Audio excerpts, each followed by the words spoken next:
Hey people of the VC, it's Andy Cloudy Mulder.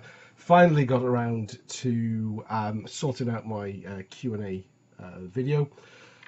Thanks to everybody that left a question on the video. It was about a month ago now. Taking me a little longer to get around to this than I'd anticipated, but as I say, I got there in the end. Sporting my new Music for Nations t-shirt. I've got my Motorhead Road Crew glass. You'll probably see the image a little better as I make my way through it. So it's not Motorhead beer, that was just a good old McEwen's export.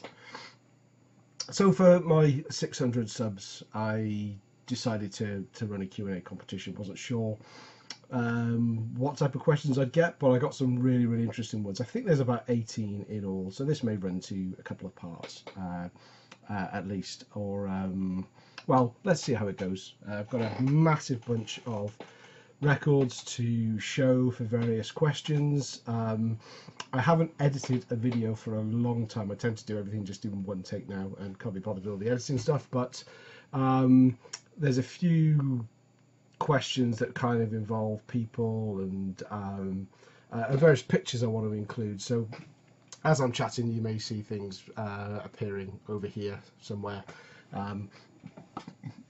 So we'll see how it goes. Hopefully it won't be too disjointed. Other than that, it'll all be pretty much through in one take, unless I completely mess it up. But here we go. Okay, so the first question I'm going to pick.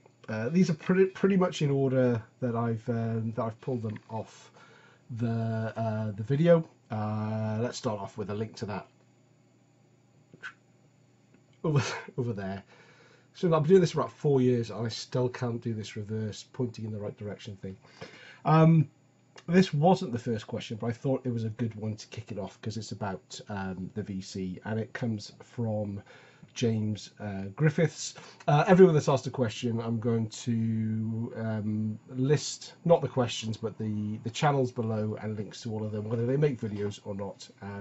Feel free to check them out and peruse them. So James Griffiths, you actually asked me 3 questions, and that's another reason why this is going to take a long time. Is 18 people ask questions, but some people ask multiple questions. You asked, number 1, what does your wife stroke family think about you doing videos of the VC in general, or of the VC in general? So my wife rolls her eyes. She just thinks it's something I do. She doesn't really get it. We don't share the same taste in music at all. For me, it's an outlet. It's a great outlet because I've met a ton of like-minded people that like the same music as me, but I've also have the same hobby about collecting records and CDs, and I've made some good friends out of it, and I don't have that many friends locally that are into the same sort of music, so it's been a fantastic experience for me. And as I say, she just kind of rolls her eyes.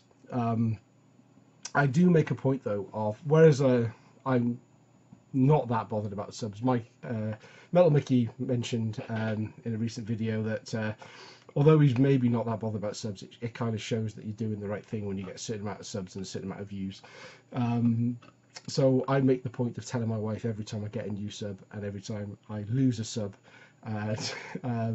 just to see that eye roll, because I like that eye roll. She's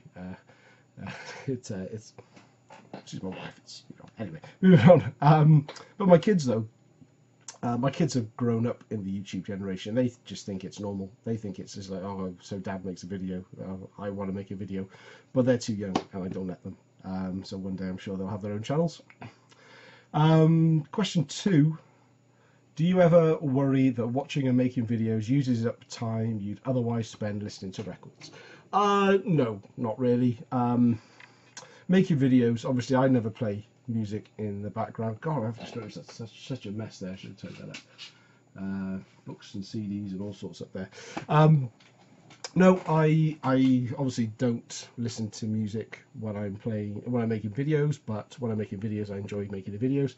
I do tend to listen to music while I'm watching videos though, and if I'm sitting on my desk here watching videos, I'll tend to have these earphones plugged into my desktop computer in just one ear, and the tunes will go that way. So I will tend to avoid, while I'm listening to music, I'll tend to avoid watching videos where people play music in the background, because it is a bit of a conflict, and I'll watch those another day. And your third question was, do you think your kids will ever show an interest in your music, stroke records, or do you think after you've gone they'll be straight into Discogs and eBay? I hope they do. No, I don't think they will like my music. I think my kids are too young to really understand what music they're going to like when they're older. It wasn't until I was 14 or 15 that music really twigged with me. My kids are 10 and 8. My daughter likes pop music. My son hasn't really shown that much interest in music. But I've always said to my wife, when I die, do not. What's that famous saying about if my wife sold my records for what she think I paid for them, it would be a disaster. So I have told her that I have got a fair amount of money locked up in these records. When I'm gone, reach out to some of my friends that know what the records are and how to get the best money over them. Sell them, go on a cruise, do something. I don't want them sitting in a box in the attic just in case my kids love them. Let somebody else have them that's going to love them, and she can go on a holiday, take the kids away, and do that in my memory. That will make me happy. So thanks, James, for that. Tainted Lord 87, Tony, you said congratulations on hitting the 600 subs, Andy. Thanks, mate. Here's my questions. Ever heard of a cappella metal? If so, do you listen to Van Canto? And have you ever been to Canada? Well, second question first. No, I've never been to Canada, although I do have some family in Toronto, but I've never been out to visit them. I replied to you when you said that and said, no, I'd never heard of a cappella metal, but when I did this video, I tell you what I think about it. So I looked up Van Canto. Listened to 2 tracks. They did a version of Master of Puppets and Fear of the Dark, and it is it's interesting, I have to say.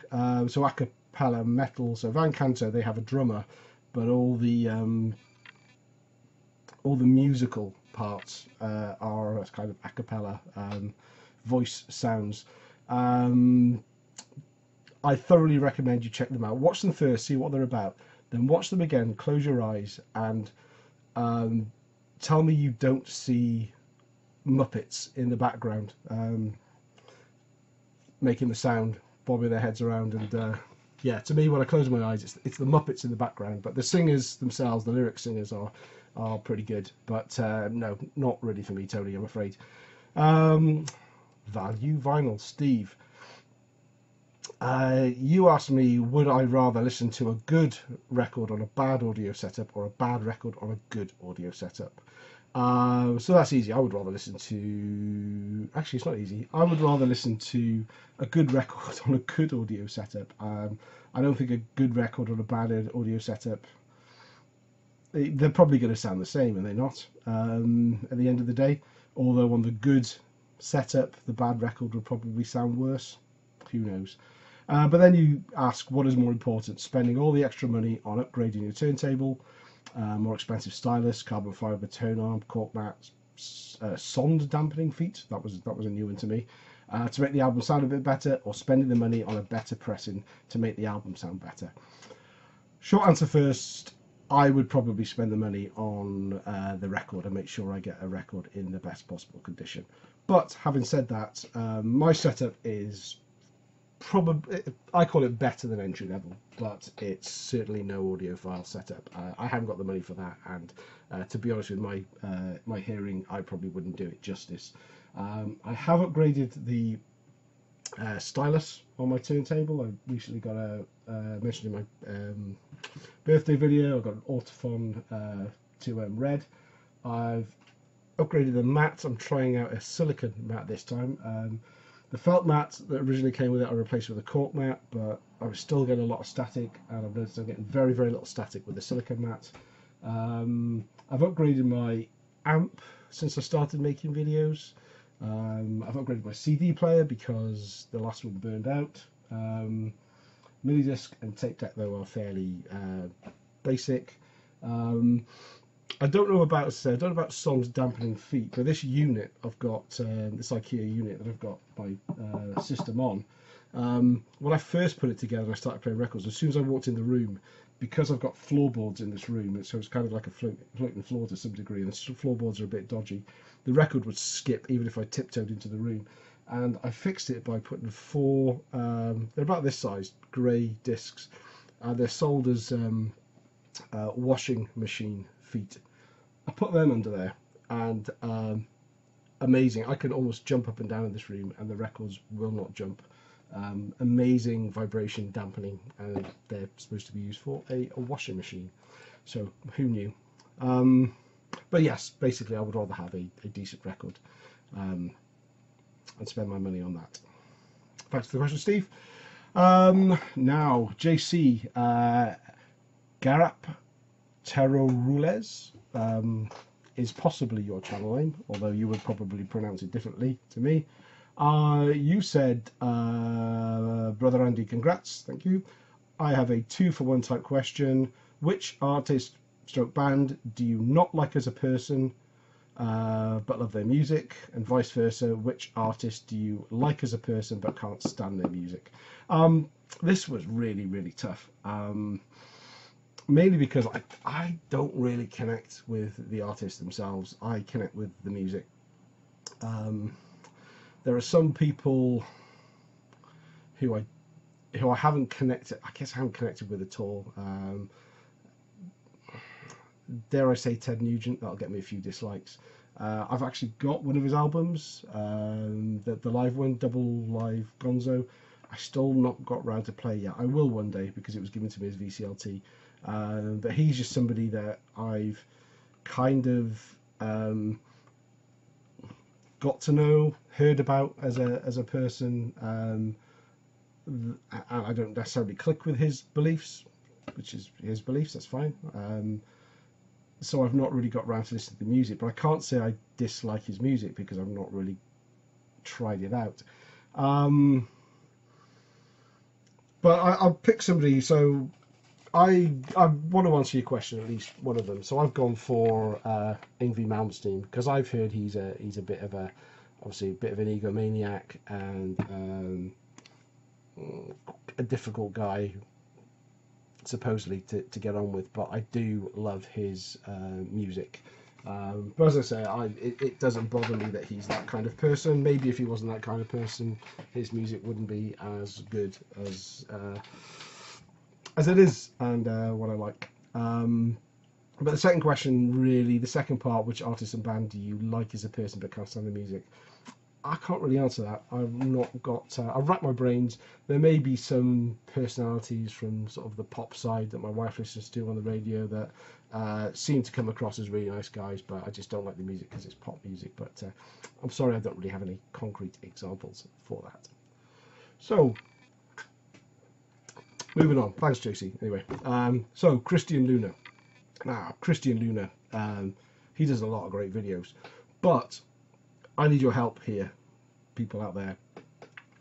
Something has happened between me and Christian, our channels, not personally, but our channels, that I cannot heart any of his comments. I cannot even leave a comment on his video. Well, I can leave a comment on his video, sorry, but I can't reply, and I don't think he can reply to any comments that he leaves me. So every time he leaves a comment on my videos, I like it, I love the comment, I try to do a reply, but I just don't have that button, that option. I don't have that reply option to actually leave him and recognise the fact that he's left a comment. And it kills me because I like to reply to every single comment I can. So if anyone can help me, is there a setting I'm missing? But it's just Christian's channel. I've looked, he's not on a block list or anything like that.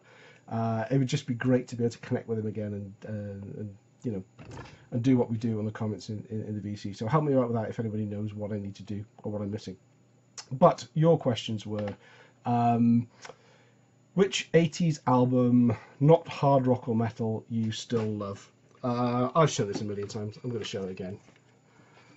The Wedding Present, George Best, one of my favourite albums of all time. not rock, or not hard rock or metal, more sort of indie rock. And second question is, how many vinyl do I have right now in my collection? So I've just looked at what I have catalogued, and I have probably 95% of it catalogued. And I've got just over 860 pieces of vinyl catalogued. I didn't look any deeper. So that's LPs, 12-inch singles, 7-inch singles, and 10-inch singles. So it's a growing collection. I sometimes think I should thin it down because there's a lot of stuff I'm probably not going to play, but a lot of stuff I'm emotionally attached to, so I can't really think of ever getting rid of. But it's more than I'll probably ever listen to through again in the next 10 years. So some of it I kind of feel is, what's the point in having? But you know, you do grow an attachment to these things. So thanks, Christian, for your questions. Jeffrey Rusnock next. You asked me, what did you ask me? You said, I know you do a lot of travelling across the pond and buy records if you find the time. Where do you find the most variety of clean used vinyl to go digging through, or is all subject to hit and miss? So I've done 3 trips to the US, 2 with work, 1 as a family holiday to visit my sister-in-law, and I've been lucky enough to go digging on those 3 trips. First one was when I went to Atlanta, and a friend from work who's not into record shops at all. She basically picked out 2 record shops and she drove me around. So she didn't really have any recommendations, but I was grateful anyway. It was a lot of fun. I didn't really find anything that exciting, and I've since found out from a couple of guys that from the Atlanta area, I think Harmless Rebel, that the shops we picked weren't really known for metal. Anyway, I went to Boston, but I met up with Boston Rob, Helmut Diggy, and Bit Bop Boom, and that was awesome because I went to record shops that they recommended, so I knew I would find some quality stuff, and I did. So that was really good. And then on the family holiday in Texas, I got lucky really.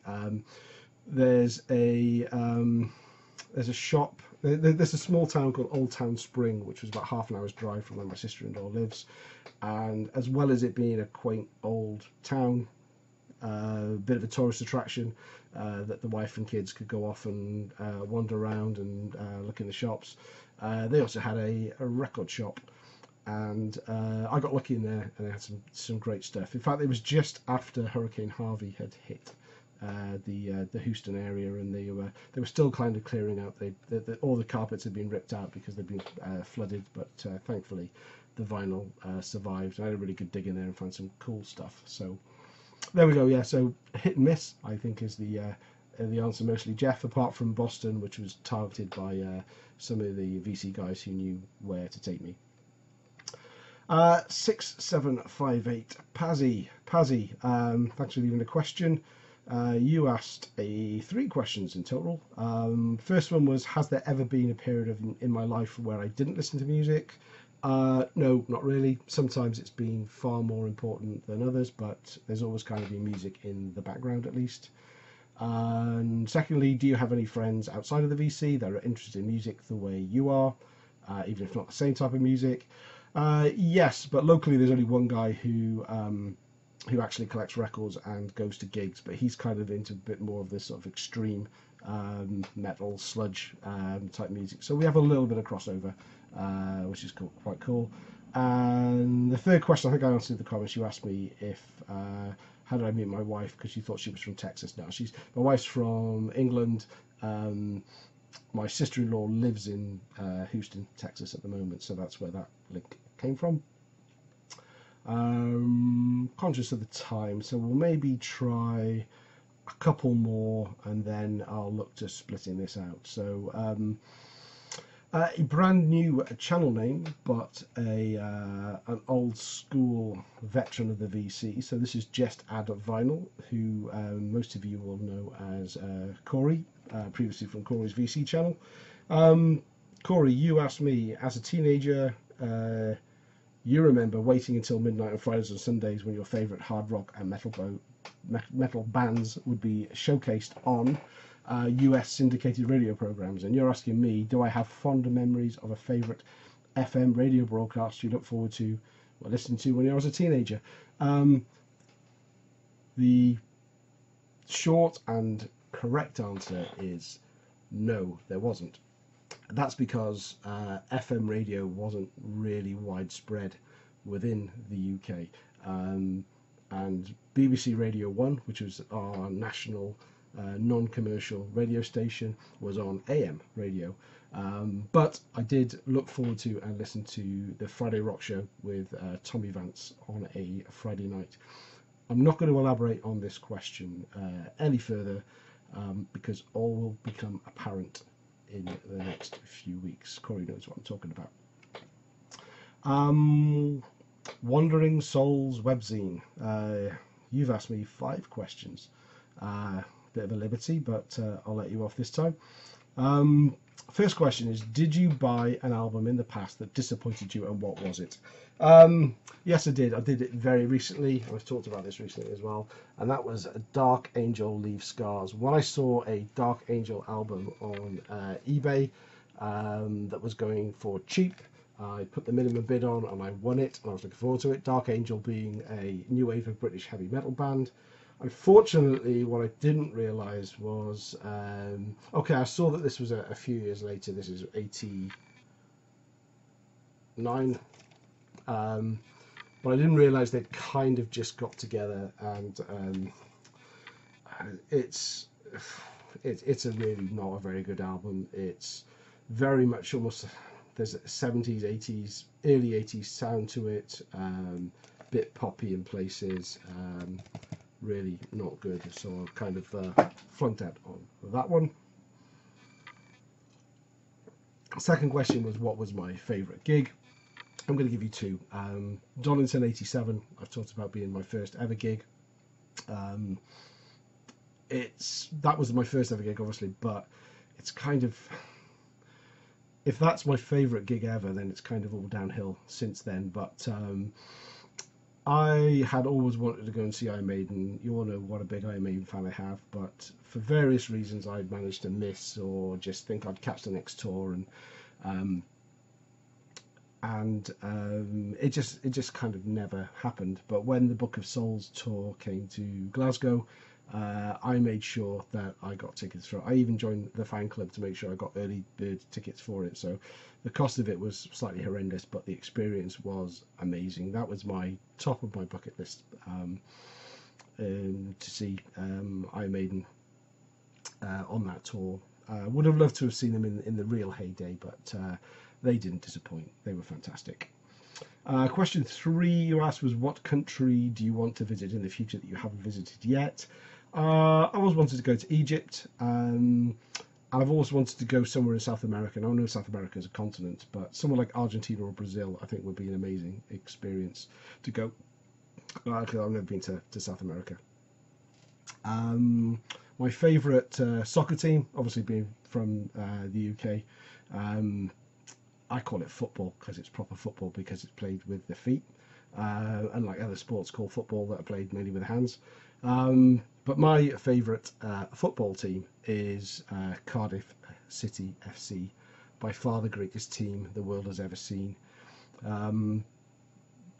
Cardiff, my hometown where I grew up. I also have a very soft spot for Liverpool, but basically because they were the best team in the country. In the UK when I was growing up, and Cardiff City were not particularly good. Although Cardiff are currently in the Premier League and holding on for dear life, so fingers crossed we will stay there. And my favourite album of all time, again, not a surprise to regular watchers of the channel, Iron Maiden, Alive After Death. You may have meant studio album, but I'm going for this. First ever album I've probably played more than any other in the history of all the albums I've ever played, and yeah, absolutely, I love it to death. After Death as well, maybe, who knows. Thanks for watching. Part 2 will be coming up soon.